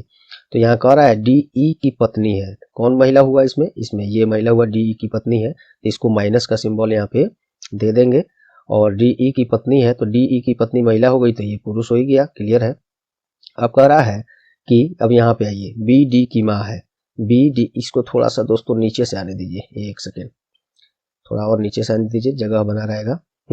चलिए, तो डी ई की पत्नी है, ये वाला लाइन हम लोग फिर से करते हैं, डी ई की पत्नी है, और इसको ऐसे पति पत्नी को इस सिंबल से दिखाएंगे हम लोग, इसको माइनस का सिंबल लगा देंगे। ये पत्नी है तो ये पति हुआ, उसका प्लस सिंबल दे देंगे। अब ये लाइन कह रहा है बी डी की माँ है। अब देखिए जब डी की माँ है तो ये जनरेशन से ऊपर जाएगा, वो हमने बताया कि छोटा जनरेशन, फिर उससे बड़ा, फिर उससे बड़ा, फिर उससे बड़ा, ऐसे करेंगे। तो बी डी की माँ कह रहा है तो डी की माँ, ऐसे इसको एक लाइन ऊपर करके बी को यहाँ दिखा देंगे, और बी क्या है, डी की माँ है, तो यहाँ पे माइनस का सिंबल इस पर लग जाएगा। अब ये लाइन हो गया, ये हो गया। अब ये कौन बचा, सी डी का भाई है, इसे ये लिंक कर रहा है, डी है इसमें, सी डी का भाई है, डी ये है, डी ये है, इसका भाई है, तो भाई है तो ये एक सीध में ये लोग आएंगे, इसी लाइन में आएंगे, इसका भाई है तो बी सी डी का भाई है, तो डी यहाँ पे है, इसको ऐसे, इसको इससे रिलेट करके सी लिखेंगे, और भाई है तो प्लस हो जाएगा, पॉजिटिव होगा, ये पुरुष हो गया। अब बचा एक लाइन क्या, एच ई की बेटी है, एच ई की बेटी है तो क्या होगा, इससे निचला जनरेशन हुआ ना एच, इसके नीचे लाएंगे एच को, उससे नीचे जनरेशन का हुआ। तो कह रहा है कि एच ई की बेटी है, ई की बेटी है एच, और ये बेटी है तो सिंबल माइनस का लगा देंगे। देखिए सब लाइन बैठ गया। बस अब क्या करना है, बना देना है, जवाब दे देना है। ई का सी से क्या संबंध है, मतलब ई जो है सी का क्या लगेगा, यही जवाब देना है। तो ई देखिए सी का क्या लगेगा, यहां से शुरू कीजिए, ई से सी का रिलेशन पूछ रहा है, ई का सी से, ऐसे इसका पूछ रहा है। तो सी देखिए डी का भाई है, यहाँ तक सी डी का भाई है, और ये माइनस है तो मतलब सी का ये बहन है, और बहन का ये पति है ई। तो सी का भाई है डी, और भाई का पति, सॉरी डी जो है सी का बहन है, यहाँ तक तो यही ना हुआ, सी डी का भाई है तो डी इसका बहन ही ना हुआ, माइनस सिंबल है तो सी का डी जो है बहन है, और बहन के पति क्या होंगे, इसका बहनों ही होंगे, जीजा होंगे। तो कौन सा ऑप्शन होगा, बी ऑप्शन। बहुत इजी प्रश्न उठ गया है पे, तो बहनोई इसका, ये बी नंबर ऑप्शन सही होगा। बहुत इजी था, लेकिन बस इसमें आपको देखिए मैंने कितना आराम से जनरेशन कैसे फिट करना है, और कितना आसानी से इसको उंगली पर बना सकते थे, लेकिन जब तक उंगली पर आप सोचेंगे तब तक ये खींच देने में कितना समय खींचेगा, पढ़कर ये तो बताने में इतना समय लगा ना, इसको परीक्षा में बनाएंगे तो किसी को समझाएंगे थोड़ी ना, एग्जामिनर को कि चलो भाई मैंने ऐसे बनाया, तो इसको कितना सेकंड लगेगा, ज़्यादा से ज़्यादा 25 से 30 सेकंड लगेगा सब कुछ करते धरते में। तो ये हो गया आपका जवाब। उम्मीद करता हूँ ये तरीका भी आपको पसंद आया होगा। अगला प्रश्न है, एक डेटा सेट का प्रसरण 361 है, 361 है, तो इसका मानक विचलन ज्ञात करें। तो इसको कैसे बनाते हैं दोस्तों, इसको हो सकता है आप लोग कई तरीके से बनाते होंगे, कुछ लोग इसका फॉर्मूला याद रखे होंगे, कुछ नहीं करना। चलिए हम लोग हर प्रश्न में कुछ ना कुछ स्मार्ट ही तरीका ढूंढेंगे। तो प्रसरण 361 दिया है, तो इसका मानक विचलन निकालने के लिए सीधे इसका रूट अंडर निकाल दीजिए, 361 का रूट अंडर निकाल दीजिए, और इसको इस सिंबल में समझिए कि है, इसका मतलब यही हुआ कि इसमें से जो डेटा निकलेगा प्लस और माइनस दोनों में निकलेगा। तो जैसे रूट अंडर 361 का किसका होता है, 19 का रूट अंडर होता है ये, तो 19 जब निकलेगा तो प्लस 19 भी निकलेगा और माइनस 19 भी निकलेगा, तो इसमें से लेंगे कौन, प्लस वाला को लेते हैं। बस यही है, मानक विचलन निकालने के लिए जो प्रसरण दिया है उसका रूट अंडर ऐसे निकाल दीजिए इस तरह से, और निकलेगा तो प्लस माइनस दोनों निकलेगा, लेकिन लेंगे हम लोग प्लस वाला। इसमें क्या हो गया, 15 का सी ऑप्शन आंसर हो गया। उम्मीद करता हूँ काफी इजी था, जिनको नहीं मालूम होगा इतना ही से, ये बस ये तरीका नहीं मालूम होगा तो कुछ नहीं, ये 5 वर्ड का ये प्रश्न है, छोड़कर आते होंगे एग्जाम में। चलिए अगला प्रश्न देखते हैं, मैथ का है। ए किसी काम को 6 दिनों में पूरा करता है, बी उसी काम को 8 दिन में पूरा करता है, मजदूरी के रूप में ए और बी को 420 रुपए प्राप्त होते हैं। अच्छा मजदूरी मिला है, 420 मिला है, तो उसमें से बी को कितने रुपए मजदूरी के रूप में मिलेंगे। कुछ नहीं है प्रश्न में, मैं भी समझ रहा हूँ, कुछ लोग के लिए बहुत भारी भी होगा, छोड़कर आते भी होंगे परीक्षा में। तो देखिए इसमें ये हल्का प्रश्न भले ही हो सकता है कुछ लोगों के अनुसार, लेकिन इसमें जो मैं तरीका बताऊंगा और आगे चल के हम लोग जो प्रश्न हाई लेवल के प्रश्न इससे संबंधित करेंगे, तो ये हल्का प्रश्न से जो कंसेप्ट हम लोग सीखेंगे वो इसमें काम आएगा, ठीक है। इसीलिए मैं, क्योंकि ये सेट नंबर 2 है दोस्तों, तो थोड़ा सा प्रश्न का लेवल बिल्कुल मैं नीचा रखा हूँ, क्योंकि इसमें बहुत कुछ आपको सीखने को मिलेगा, और आगे चल के यही सब कंसेप्ट, छोटे छोटे कंसेप्ट हाई लेवल के जब प्रश्न करेंगे तो उसमें उसका जरूरत पड़ेगा। बस मकसद यही है, थोड़ा सा लो लेवल का ये प्रश्न रखने का। कुछ लोग के लिए हाई ही होगा, मुझे लग रहा है कि काफी इजी है, और इजी है भी। चलिए, तो ए 6 दिन में करता है, बी उसे 8 दिन में करता है, और मजदूरी मिलता है 420 रुपए दोनों को मिलाकर, तो बी का उसमें मजदूरी कितना हुआ निकाल देना है। तो देखिए कह रहा है, तो इसमें हम लोग एक पहले तो ये कर देते हैं, ये ए है, ये बी है, ये इसका यहाँ मान लीजिए टाइम कितना लगा, ए कितना दिन में कर रहा है 6 दिन में, बी कितना दिन में कर रहा है 8 दिन में, और एक होता है, ये तो समय हो गया, टाइम हो गया, एक होता है क्षमता जिसको कैपेसिटी बोलते हैं, कैपेसिटी होता है क्षमता, जिसे हिंदी में लिख ही देता हूं मैं, क्षमता। तो क्षमता, अब इसको कैसे निकालें, क्या क्षमता तो इसमें कहीं दिया नहीं है, आपको बस यहीं से समझना है, लेकिन क्षमता सब दिख रहा है इसमें भी। उससे पहले एक लाइन हम लोग यहाँ ये समझते हैं, देखिए मैथमेटिकल में टाइम एंड वर्क का ये क्वेश्चन है, टाइम एंड वर्क का। तो इसमें एक होता है क्या कि जो टाइम होता है, समय होता है, वो इनवर्सली प्रोपोर्शन होता है किसका, कैपेसिटी का, अर्थात क्षमता का, ठीक है। और वही फिर कैपेसिटी की बात करें, या क्षमता ही लिखता हूं मैं शुद्ध यहाँ, क्षमता इनवर्सली प्रोपोर्शन होता है किसका, ये टाइम का। ये बात अब क्या मतलब हुआ इसका, तो मतलब इसका ठीक इनवर्सली प्रोपोर्शन होता है, मतलब यही हुआ कि ए अगर, यहीं पे आइए देखिए यहाँ पे, ए 6 दिन में काम करता है उसी काम को, और उसी काम को बी 8 दिन में करता है, तो इन लोग का क्षमता अगर देखा जाए इसके एवज में, तो इन्वर्सली प्रोपोर्शन का मतलब ये हुआ कि अब ए जो है, ए का क्षमता इसका उल्टा हो जाएगा इन्वर्सली प्रोपोर्शन, तो वो हो जाएगा इसका 8, और बी का हो जाएगा यहाँ से इन्वर्सली प्रोपोर्शन 6 यहाँ आ जाएगा। तो ये इन लोग का क्षमता हो गया। क्षमता का मतलब क्या हुआ, एक दिन में मान लीजिए या 1 घंटा में या आधा घंटा में जो भी है, ये जो है 6 दिन में मान लीजिए वो 8 काम कर देगा, और ये 8 दिन में 6 ही काम करेगा। यही मतलब हुआ, ये जो फॉर्मूला मैंने बताया, बस इसको आपको याद रखना है, इन्वर्स कर देना है, उल्टा कर देना है। तो ये प्रश्न में दिया था कि ए 6 दिन में करता है, बी 8 दिन में करता है। क्षमता हम लोग कैसे निकाले, इसके समझ से, कितने समय जो है इन्वर्सली प्रोपोर्शन होता है कैपेसिटी के, और कैपेसिटी इन्वर्सली प्रोपोर्शन होता है 1 by टाइम के। तो बस वही किया मैंने यहाँ पे, ए का क्षमता उसके इन्वर्सली प्रोपोर्शन 8 यहाँ आ गया, बी का क्षमता ए का इन्वर्सली प्रोपोर्शन 6 यहाँ आ गया। बस टाइम हम लोग निकाल लिए, कैपेसिटी निकाल लिए। अब क्या है, अब क्षमता क्या, और देखिए मजदूरी जब भी बांटा जाता है, ये मजदूरी 420 जो है कभी भी जब बांटा जाता है तो टाइम कितना किसने दिया है उस पर नहीं निकलता है, क्षमता पर ही निकलता है। इसीलिए क्षमता इन लोग का ये कैपेसिटी निकालना पड़ा है। तो कैपेसिटी दोनों का मिलाकर कितना हो जाएगा, 8 और 6 कितना हो जाएगा, कैपेसिटी टोटल 14 हो जाएगा। मतलब ये दोनों मिलकर एक दिन में समझिए तो 14 काम कर सकते हैं। तो ये 420 रुपये टोटल है। 420 रुपये को दोनों के कैपेसिटी से डिवाइड कर देंगे, कितना आएगा, 14 3 जा 42, और ये 0 आ गया, निकला कितना 30, एक का निकला। तो यहाँ पे बी का निकालना है, बी का क्षमता से गुना कर देंगे बस। बी को कितना हिस्सा आएगा, तो बी का कैपेसिटी कितना है, देखिए 6 है, 6 इंटू एक कैपेसिटी को 30 है, तो 6 कैपेसिटी 30 से गुना कर देंगे, 180 आंसर आ गया, हो गया, ये आपका आंसर हो गया।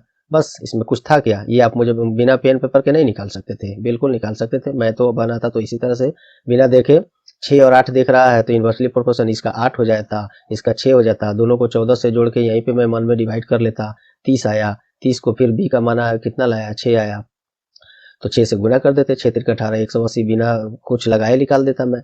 तो वही करना था आप लोग को भी यहाँ पे। बस इतनी सी बात को मैंने इतना लिख कर बताने का जरूरत पड़ा मुझे। उम्मीद करता हूँ ये कंसेप्ट आप लोग को समझ में आया होगा। चलिए, तो उसका आंसर हो गया 180, 180 उसका हो गया। और ए का पूछता तो कितना होता है, ए का होता तो इसमें 8 में वही आप 30 से गुना कर देते हैं, 240 हो जाता है। देखिए 240 को मैंने ऊपर में ही दे दिया है कि लोग गलती करके चले जाएंगे वही होता है परीक्षा में भी। चलिए अगला प्रश्न देखते हैं हम लोग। एक वर्ग में लड़के और लड़कियों का अनुपात 5:3 है। जब 32 लड़कियां 32 लड़कियां शामिल हो जाती हैं तो लड़के और लड़कियों का अब जो अनुपात है 3:5 हो जाता है। पहले इतना था, अब इतना हो जाता है। तो वर्ग में लड़कों की संख्या कितनी है।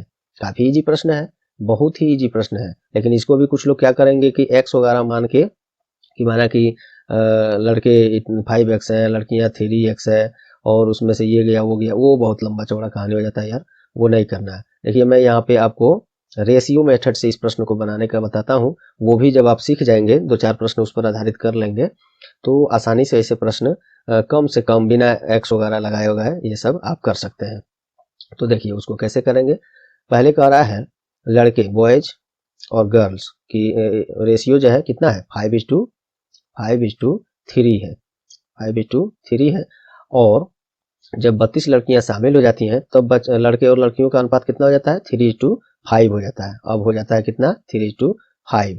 तो देखिए एक बात आप मिलाइए, कौन शामिल हुआ है, लड़कियां शामिल हुई हैं। लड़के तो इसमें कुछ जस के तस है ना, लड़के में कुछ बदलाव नहीं ना, केवल लड़कियां शामिल हुई हैं। कितनी, 32 लड़कियां। लड़कियों का रेशियो कौन है, ये वाला लाइन है, तो इसमें शामिल हुए हैं, तो इसका रेशियो क्यों बदला भाई, ये रेशियो क्यों बदला, इसको तो समान होना चाहिए ना। तो इसको समान कर देंगे, बराबर ही रखना चाहिए, बराबर इसको कर देंगे। करने के लिए क्या करेंगे, दोनों या तो करने के लिए क्या करेंगे, 3 से इसमें गुना कर दीजिए तो 15 हो जाएगा, और 5 से इसमें गुना कर दीजिए, ये भी 15 15 15, ये बराबर हो जाएंगे। और इसमें तो बदलाव हो रहा है, 32 लड़की आ रही हैं, तो ये तो बदलाव होगा, तो ये तो चेंज रहेंगे ही। तो इसको कर देते हैं। तो देखिए 3 से इसमें गुना कर देंगे, छोटा सा दिखा देंगे, और 5 को इसमें से इससे गुना कर देंगे, दोनों 5 से यहाँ करेंगे, 5 रहेगा ये। तो ये दोनों देखिए, दोनों 15 15 हो जाएगा। लड़कों में कोई तो ऐड हो नहीं रहा, तो ये 15 15 हो जाएगा। लेकिन इससे पहले एक चीज यहाँ से समझिए कि रेशियो में जब छेड़छाड़ किया जाता है, जैसे 5:3 था और यहाँ 3:5 था, यही था ना यहाँ पे, ये दोनों में से, तो जब भी इसमें बदलाव कुछ यहाँ कुछ करेंगे तो रेशियो का मतलब ये नियम है कि इसमें अगर कुछ कर रहे हैं तो उतना ही बदलाव इसमें भी करना पड़ेगा, तब जाके ये बैलेंस रहेगा। नहीं तो देखिए इसमें से 3 से गुना कर दिए, इसमें कुछ किए नहीं, तो इसको अगर पुनः बैग में लाना पड़ेगा। अगर लाया जाए तो ये 15 हो गया और ये क्या रह गया, 3 रह गया। अब इसको अगर काटिए तो 3 5 जा 15, 5:1 का रेशियो आ गया, जबकि रहना क्या चाहिए, 5:3 रहना चाहिए। रेशियो जब भी रहेगा, जहां रहेगा कितना हो उसको बड़ा कर दीजिए। इसमें 2 ठो शून्य बैठाइए तो इसमें भी 2 ठो शून्य बैठाइए, इसमें से कुछ कम कीजिए तो इसमें से भी कम कीजिए। तो ये होता है रेशियो का मतलब फार्मूला, कि जो बदलाव इसमें कीजिएगा वही बदलाव इसमें भी करना पड़ेगा। तो ये होता है रेशियो का नियम, उसको आप काट नहीं सकते। तो वही समझाने के लिए ये मैंने किया। तो आपको करना क्या होगा, जब आप इसमें 3 से गुना किए और इस पाइप से इसमें किए कि ये 15-15 हो जाए, तो जब इसमें 3 से गुना किए तो आपको इसमें भी 3 से गुना करना पड़ेगा। ये समझाने में टाइम लग रहा है दोस्तों, एक बार समझ लिए। जो समझ रहे हैं इसका स्वाद वो लोग बहुत खुश होंगे, ये तो मैं जानता हूँ। जो लोग नहीं समझते हैं बस एक बार इस प्रश्न को आहिस्ता से समझ लीजिए और अगले 2-4 क्वेश्चन इस पर आधारित कीजिए। ये आपको सबसे ईजी और सबसे स्मार्ट वे है। अभी समझने में आपको लग रहा होगा कि काफी पेचीदा लग रहा है, नहीं, इसको आप समझिए थोड़ा सा समय देकर। और 2-4 क्वेश्चन ऐसे जब प्रश्न आ रहे हैं तो ऐसे ही बनाकर देखिए। आप बिना पेन पेपर के इस प्रश्न को बना सकते हैं, बिना कुछ लिखे, कम से कम लिखे। तो 3 में से इसमें गुना किए तो इसमें भी गुना करना पड़ेगा, और ये 5 से इसमें किए कि ये भी 15 हो जाए तो 5 से इसमें भी गुना करना पड़ेगा। तो चलिए इसमें भी 5 से छोटा सा इसे गुना कर देते हैं। अब दूसरा रेशियो बन करके आएगा, देखिए बॉयज एंड गर्ल का। तो ये कितना हो गया, 15 हो गया, (2) ये 9 हो गया, 9। ये यहाँ कितना हो गया, 15 हो गया। ये 15 ही करना था क्योंकि लड़कों में तो कोई बदलाव हो नहीं रहा है। और ये कितना हो गया, 25 हो गया। अब पहले रेशियो मान लीजिए ये था, अब रेशियो ये 15:25 हो गया। अब चलिए बॉयज बराबर करना था हम लोग को रेशियो मेथड से, ये कर दिए। अब आइए यहाँ पे लड़कियां कितनी शामिल हो रही हैं, 32। अब देखिए रेशियो तो लड़कों को तो समान रखना था, हम लोग समान कर दिए। लड़कियों में यहाँ से यहाँ तक कितना का डिफरेंस दिख रहा है आपको, 9 से 25 हो गया, 16 का डिफरेंस दिख रहा है। वही डिफरेंस तो बराबर है ना यार, ये 32 लड़कियां शामिल हुई हैं, तभी 9 था पहले, अब 25 हो गया। तो ये बदलाव कब हुआ, जब इसमें 32 लड़कियां ऐड हुई हैं तब। और डिफरेंस कितने का है, 16 का है इसमें। अभी हम लोगों ने यहाँ माइनस करके देखा, यही 16 तो डिफर कर रहा है इस 32 को। तो 16 यूनिट मान लीजिए 32 के बराबर है, तो 1 यूनिट कितना होगा, 1 यूनिट निकालने के लिए इस 16 से इसको काट दीजिए 2 टाइम में। तो इसका मतलब 2 यूनिट, 1 यूनिट बराबर हो गया 2 के, बस निकल गया। अब इसमें से किसका पूछ रहा है आपको, कह रहा है अब का मतलब ये वाला रेशियो, ये लास्ट शुरू में जो था ये हाँ ये वाला। तो कह रहा है कि अब वर्ग में लड़कों की संख्या कितनी है। तो लड़कों की संख्या कितनी है, लड़कों की संख्या तो पहले रेशियो इसका कितना रहा था, पहले इसका रेशियो दिया हुआ है यहाँ। कह रहा है कि अब वर्ग में लड़कों की संख्या कितनी है। तो अब वर्ग में ये लड़कों का रेशियो कितना है, 15 है, और लड़कियों का 25 है। तो 1 यूनिट बराबर 2 है, तो 15 यूनिट। अब लड़कों का रेशियो यही ना है जी, 15 लड़कों और लड़कियों का यूनिट, ये रेशियो लास्ट में 15:25 है। तो अब कह रहा है अब वर्ग में लड़कों की संख्या कितनी है। तो अब लड़कों का रेशियो कितना है, 15 है। 1 यूनिट बराबर 2 हम लोगों ने निकाला है, तो 15 यूनिट बराबर कितना हो जाएगा, 15 गुना 2 कर दीजिए, हो गया, आंसर आ गया। लड़कियों का पूछता तो 25 में गुना कर देते, 30 किस में है, ये ऑप्शन आपका आंसर हो गया। उम्मीद करता हूँ आपको दोस्तों इसको बताने में इतना समय लगा, लेकिन जब आप इसको, जो लोग नहीं बनाते हैं इस तरीका से अब तक, इसको जरूर फॉलो अप करें। और अगले 2-4 क्वेश्चन इस तरह का प्रश्न जब भी आए, इसे भी टफ लेवल का अब आएगा हम लोग, तो ये तो बताने के लिए इतना हल्का प्रश्न मैंने रखा है। ये उम्मीद विश्वास कीजिए काफी इजी है। इसमें एक्स वगैरह का कहीं झंझट है, कहीं एक्स में से कोई संख्या घटाना, फिर उसको इक्वेशन बनाना कितना पेचीदा होता है, आप लोग को बताने की जरूरत हमें नहीं है, आप लोग समझ रहे हैं। तो चलिए उम्मीद करता हूँ ये भी कंसेप्ट आप लोग को क्लियर हुआ होगा। अगला प्रश्न देखते हैं। दिए गए आंकड़ों इतना इतना इतना इतना की माध्यिका और बहुलक का अंतर ज्ञात करें। तो इसमें माध्यिका भी निकालना पड़ेगा और बहुलक भी निकालना पड़ेगा, फिर उसका अंतर निकाल कर आंसर आपको इसमें मैच करना होगा। तो माध्यिका कैसे निकालते हैं, माध्यिका को इंग्लिश में क्या बोलते हैं, मीडियन बोलते हैं, मीडियन बोलते हैं माध्यिका को, और बहुलक को क्या बोलते हैं, मोड बोलते हैं, इसको इंग्लिश में मोड बोलते हैं।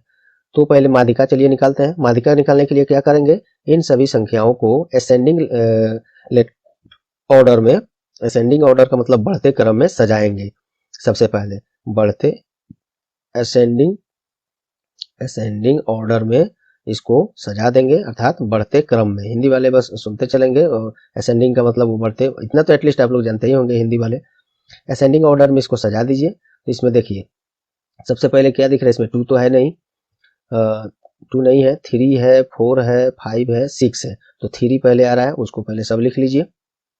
3 कौन कौन सा है, तो इसको सजा लीजिए। 3 कौन था, 1 2 3 4, 1 2 3 4।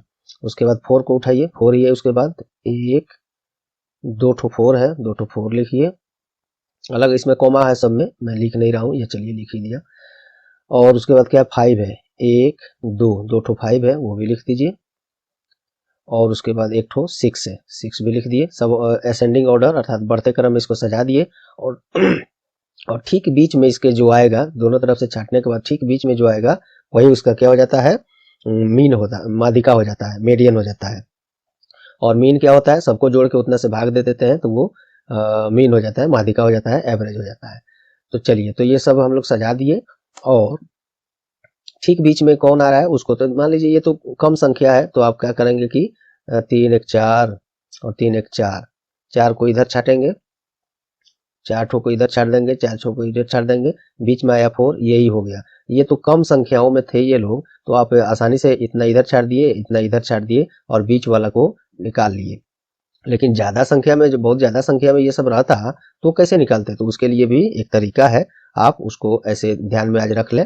क्या करिएगा, जब ज्यादा संख्या में हो और बीच में का निकालो कि बीच में कौन आ रहा है, इसको निकालने के लिए क्या करेंगे, तो देखिए numbers of terms plus 1 by 2। इसका मतलब ये हुआ कि जितना ठो है उसको काउंट कर लीजिए, 1 2 3 4 5 6 7 8 9, 9 ठो है, 9 लिख दीजिए, प्लस 1 कीजिए, और बाई में ये 2 करना है।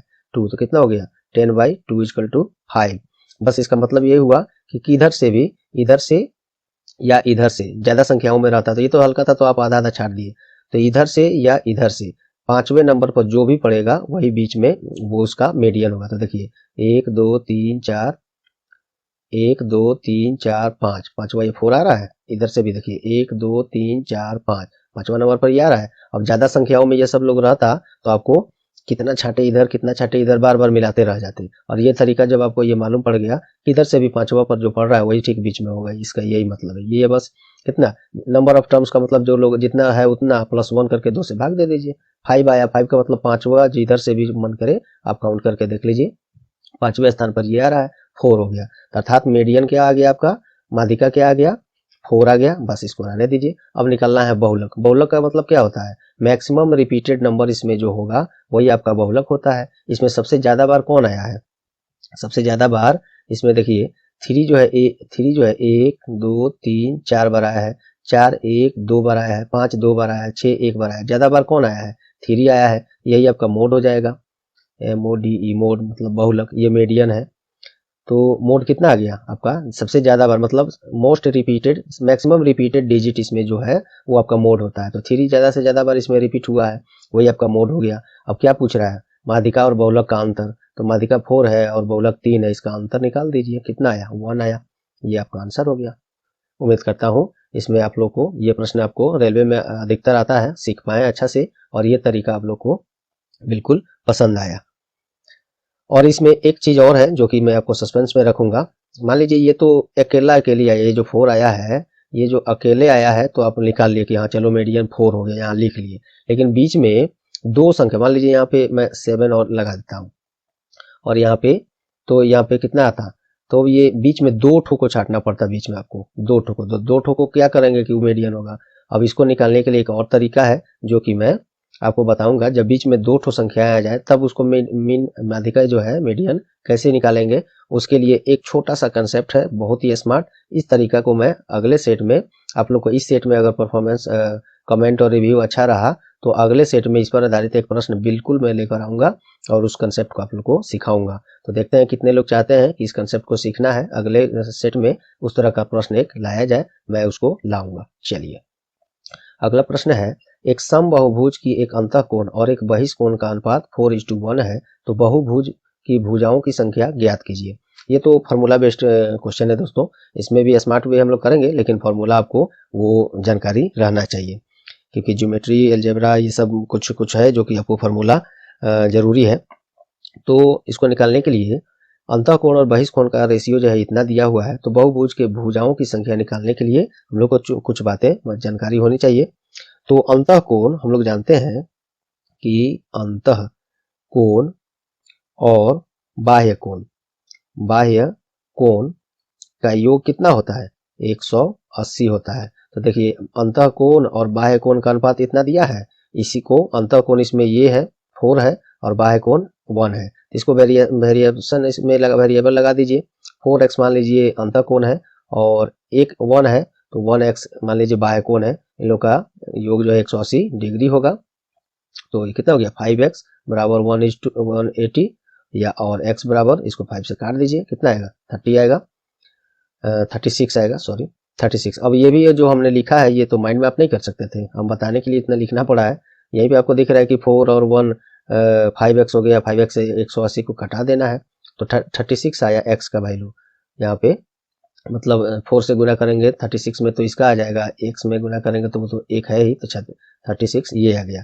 अब इसमें आपको क्या करना है, तो बहुभुज की भुजाओं की संख्या ज्ञात कीजिए। तो उसके लिए फॉर्मूला है, वो आप नोट कर लीजिए, बहुत लोग को याद भी होगा। बहुभुज की भुजाओं, हिंदी में उतना राइटिंग यार, बहुभुज की भुजाओं की संख्या बराबर क्या होता है, 360 बाई बहिष्कोण या बाह्य कोण, बोलिए बाह्य कोण। तो 360 फॉर्मूले का है और एक बाह्य कोण कितना है, देखिए बाह्य कोण यही ना है, लास्ट वाला 1 है, 1 है, तो 1 का वैल्यू हम लोग यहाँ पे कितना निकाले हैं, 36 निकाले हैं। तो बाह्य कोण का मतलब यहाँ पे रख देंगे 36, काटेंगे इसको, 1 टाइम में जाएगा, 0 बचा, 0 आ गया, 10 आ गया, 10। तो बस यही 10 आंसर हो गया। 10 कहाँ है, ऑप्शन में डी में है, ये आपका आंसर हो गया। 19 का डी आ गया। इसमें आंसर सही तो आ रहा है ना। और पिछला प्रश्न में दोस्तों मैंने क्या बताया था, 18 का, ठीक है, ठीक है। चलिए अगला प्रश्न हम लोग देखते हैं। चलिए तो 19 नंबर का ये आंसर सही है। मैं इसको लग रहा था कि ऑप्शन मुझे रखना था कहीं और, रख दिया हूँ कहीं और, आंसर इसे वैसे 10 ही आएगा। इसको मैं सी पे रखना था, डी पर था, इसलिए कंफ्यूजन था, इसलिए इसको मैं रीचेक कर रहा था। आंसर सही है, जो हम लोगों ने देखा ये प्रोसेस, और आंसर बिल्कुल सही है, डी में है। चलिए अगला है लास्ट क्वेश्चन। एक कुर्सी को 15% लाभ पर 230 रुपए में बेचा गया, इसे 210 में बेचने पर होने वाला प्रतिशत लाभ या हानि ज्ञात करें। बिल्कुल लॉलीपॉप क्वेश्चन है, और कुछ लोग को लॉलीपॉप के अलावा भी ये पता नहीं लाल मोहन या गुलाब जामुन जो भी हो गया होगा, इसको भी कुछ लोग पेचीदा समझ के छोड़ ही देते होंगे, या बनाते भी होंगे तो एक्स वगैरह बहुत कुछ 100+ ये वो दिस दैट करते होंगे, लेकिन वैसे नहीं। हम लोग इसको भी स्मार्ट वे में कैसे बनाएंगे, देखिए कह रहा है कि 15% लाभ पर बेचने पर 230 में बेचा जाता है, और तो 210 में बेचा जाए तो परसेंटेज लाभ होगा या हानि होगा, जो भी हो आपको निकालना है, प्रॉफिट या लॉस जो भी हो आपको निकालना है। तो कैसे निकालेंगे, इसमें बस इस प्रश्न को देने का मकसद मेरा यही है, बहुत इजी प्रश्न है, लेकिन इसमें कंसेप्ट जो मैं सिखाऊंगा आगे चल के हाई लेवल के प्रश्न जो हम लोग करेंगे उसमें इन सब का प्रयोग होगा, बस मकसद यही है। ये प्रश्न मुझे भी पता है, उम्मीद था ये इतना इजी प्रश्न आपको नहीं आएगा, ग्रुप डी में आ सकता है, और इजी भले ही कह रहा हूँ, कुछ लोग को ये भी पेचीदा ही लग रहा होगा दोस्तों। तो चलिए इसको इसमें बस कंसेप्ट सिखाना है आपको, इसीलिए मैंने इसको रखा इस प्रश्न को। तो कह रहा है कि 15% लाभ पर बेचने पर 230 रुपए में बेचा गया, और तो 210 में बेचा जाए तो प्रतिशत लाभ या हानि क्या होगा, ये निकालिए। तो सबसे पहले कितना का पर आखिर क्रय मूल्य क्या है जिस पर 15% लाभ लिया जा रहा है, तो ये 230 में बेचना पड़ रहा है। क्रय मूल्य तो यहाँ पता नहीं है आपको, तो क्रय मूल्य निकालेंगे आप लोग। तो क्रय मूल्य कुछ लोग क्या करेंगे कि x मानेंगे, x को 15% लाभ मतलब 100 प्लस 15% यहाँ करेंगे, और इसको बराबर करेंगे 230 के, तब यहाँ से क्रय मूल्य x बराबर वो लोग निकालेंगे। तो बात काम यही हम लोग भी करेंगे, लेकिन ये सब x वगैरह 100 + 15 ये सब हम लोग लिख के नहीं करेंगे, इसको हम लोग वही काम वही चीज है, लेकिन उसको उतना को छोड़ते हुए, कम से कम लिखते हुए दूसरे तरीका से कैसे करेंगे। तो मान लीजिए सीपी आपका x है ही, सुन लीजिए x ही हम मान लेते हैं, उसका 15% लाभ पर बेचा जा रहा है। 15% का फ्रैक्शन वैल्यू निकाल लीजिए, बस यही मुझे बताना है। 15% का फ्रैक्शन वैल्यू कितना होगा, 3/5 होगा। अब ये कैसे निकाला, बस यही तो खेल है, यही सीखना है आपको इसमें। 15 का फ्रैक्शन वैल्यू कैसे निकाला गया, 15% का मतलब क्या हुआ, 15 बाई इसको आप 100 करिएगा, वही तो होगा ना। 5 जाइए कटेगा, 5 से ये 20 कटेगा, 3/20 हुआ, यही फ्रैक्शन वैल्यू हुआ। ये आपको याद बस रहना चाहिए। याद रखने के लिए इतना का जरूरत नहीं है, बस अब 5% का फ्रैक्शन वैल्यू याद रखिए ना जी। 5% का फ्रैक्शन वैल्यू कितना होगा, 1/20 होगा। और 5 का ये तीन गुना है 15, तो इसका भी 3 गुना कर दीजिए। इसका फ्रैक्शन वैल्यू वही 3/20 हुआ। यही बात तो यहाँ पे निकला है। बस एक ठो को याद रखिए, उसको उसी से आइडिया। 5 का फ्रैक्शन वैल्यू 1/20 था, तो 15 का निकालना था, तो इसका ये 3 गुना है, तो 3 से गुना कर दिए, 3/20 आ गया। ये छोटी छोटी बातें आपको सीखना है इसमें, यही मुझे सिखाना था। अब देखिए 15 का फ्रैक्शन वैल्यू 3/20 में 20 होगा यार, यहाँ पे 5 लिख दिया था मैं।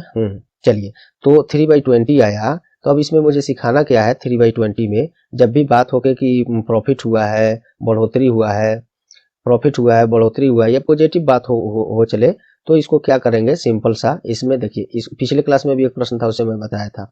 20 को इसमें जोड़ दीजिए 3 में, तो कितना हो जाएगा, 23/20। ये फाइनल इसका 15% का लाभ का फ्रैक्शन वैल्यू हुआ। 15% को हम लोग 3/20 फ्रैक्शन निकाले, और जब लाभ का हो रहा है तो इसको इसमें जोड़ दिए। 1/5 का अगर कहता कि 5% का लाभ हो रहा है, तो हम लोग क्या करते, 5 में इसको 6 को जोड़ देते, और 6/5 को उसमें प्रश्न में यूज कर लेते यहाँ पे, और उसे हल कर लेते। तो यही बात यहाँ छोटी सी बात है, इतना कुछ लिखना पड़ा है, छोटी सी बात है इसको समझाने में आपको। इसको करने से क्या फायदा हुआ आपको, x इंटू 100 प्लस वो जो भी प्रॉफिट या लॉस है, फिर बाई 100, इतना कुछ करने में दोस्तों, अगर ये केवल आपको 1/5 अगर याद था, 5 का परसेंटेज वैल्यू आपको फ्रैक्शन वैल्यू याद था, तो इसको 15 को करने के लिए इसका 3 गुना करना था, 3 करना था, सॉरी 20, और ये 20 का 20 ही रहता, ये करना था आपको। बस यही बताना था आपको हमको। तो प्रॉफिट जब भी कहे तो आपको इसमें क्या करना है, ये जोड़ देना है। तो 23/20 इसका फ्रैक्शन वैल्यू हो गया। तो माना था क्या था हमने, यही चीज, x मान लीजिए क्रय मूल्य है, तो इसको 15% लाभ का मतलब 23/20, ये कहाँ से आया, यही सब समझाने के लिए ये सब मैंने इतना कुछ किया है। ये चीज मात्र 2 सेकेंड लगेगा, जो मैं इतना कुछ लिखा हूँ, मात्र 2 सेकेंड की बात है, आपको माइंड में ही कर लेना है इतना कुछ समझाने के बाद। बस मकसद यही था मेरा। तो क्रय मूल्य अगर x है, तो उसका 23/20 किसके बराबर होगा, ये 230 के बराबर होगा। बस ये भी माइंड में हो नहीं सकता था कि देखिए 3 से 23 कट गया वन टाइम में, और 20 से इसमें गुना होगा, तो क्रय मूल्य x बराबर कितना आ गया, 220 इधर है, 0 से गुना होगा 200, मतलब क्रय मूल्य कितना है, 200।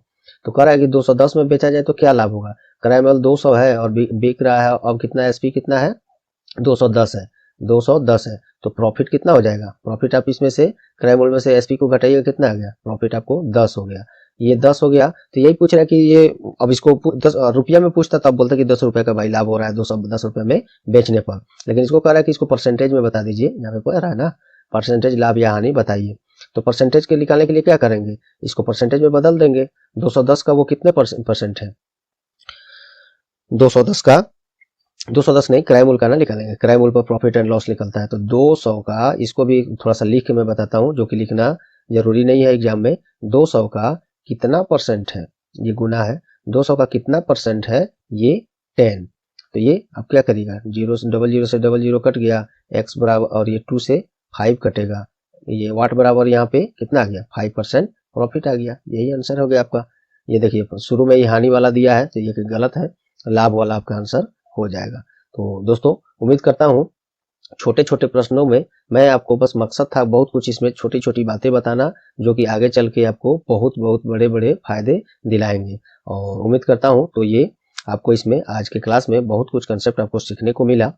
और अब अगला सेट आप लोग के कमेंट पर निर्भर करता है कि आप लोग को सेट में मजा आ रहा है कि नहीं, कंसेप्ट जो मैं सिखा रहा हूँ छोटे छोटे क्वेश्चंस को लाकर, वो आपको समझ में आ रहे हैं और स्मार्ट वे में फायदेमंद लग रहा है कि नहीं। कमेंट आप लोग करेंगे तभी आपको अगला मैं सेट जल्द से जल्द डालूंगा, क्योंकि मेरा उम्मीद था कि मैं रोज एक सेट डालूं, रोज एक सेट डालूं, एक या दो सेट में इसको ऐसा कराऊं, और हर सेट जो है थोड़ा सा लेवल हाई होकर आएगा, क्वेश्चन का लेवल हाई करते जाऊंगा मैं। शुरुआत सेट है तो थोड़ा सा हल्का जाना चाहिए, उसमें सीखने का मौका मिलता है आपको। तो आप लोग कमेंट जब करेंगे, डिमांड करेंगे कि हाँ सही है, आगे बढ़ाइए, तभी मैं अगला सेट अर्थात सेट नंबर जो है 3 आप लोग के रिव्यू पर मैं लाऊंगा। नहीं तो मैं सेट मेरे पास सब रेडी है, एक दिन में 1 से 2 सेट और कहिएगा तो और सेट मैं कराते जाऊंगा। लेकिन ये अब निर्भर करता है आप लोग के रिव्यू पर, कमेंट पर। तो आप लोग कमेंट ज़्यादा से ज़्यादा करें, इसको सपोर्ट करें कि हाँ सेट को बढ़ाइए और लेवल को बढ़ाते जाइए, कंसेप्ट को छोटे छोटे प्रश्नों से सिखाते जाइए, तो ही मैं अगला सेट जितना जल्दी होगा ये आप लोग के कमेंट पर निर्भर करेगा। आप लोग करके बताइए। तो चलिए, और डेली करंट अफेयर क्लास जो दोस्तों आप लोग को life changing current affairs class कराया जाता है टायर एजुकेशन पे, आप लोग डेली सुबह एक क्लास अटेंड करके देखें। करंट अफेयर्स में जितना महारत हासिल कर लेंगे आप क्लास अटेंड करें, तभी आपको सब कुछ पता चलेगा। ज़्यादा कुछ नहीं बोलूँगा। तो चलिए दोस्तों, उम्मीद करता हूँ आज का क्लास आपको परीक्षा उपयोगी लगी होंगी। यदि हाँ तो प्लीज़ वीडियो को लाइक कर दें, ज़्यादा से ज़्यादा कुछ सेकेंड्स अपना देकर शेयर जरूर कर दें, ताकि हम लोग का फैमिली बढ़े और व्यूवर्स बढ़े, सब्सक्राइबर बढ़े, तभी हम लोग प्रोत्साहित होकर और अच्छा बेहतर करने का प्रयास करें। और चैनल पर आप नए हैं या चैनल को अब तक सब्सक्राइब नहीं किए हैं तो अभी सब्सक्राइब बटन दबा दें, बेल आइकन दबा दें, जिससे एक भी क्लास का नोटिफिकेशन आपको छूटे नहीं। और पहले से सब्सक्राइब कर लिए हैं तो आपका बहुत बहुत धन्यवाद। बस लाइक और शेयर जरूर कर दें। तो चलिए मिलते हैं अगले क्लास में, तब तक के लिए goodbye, all the best.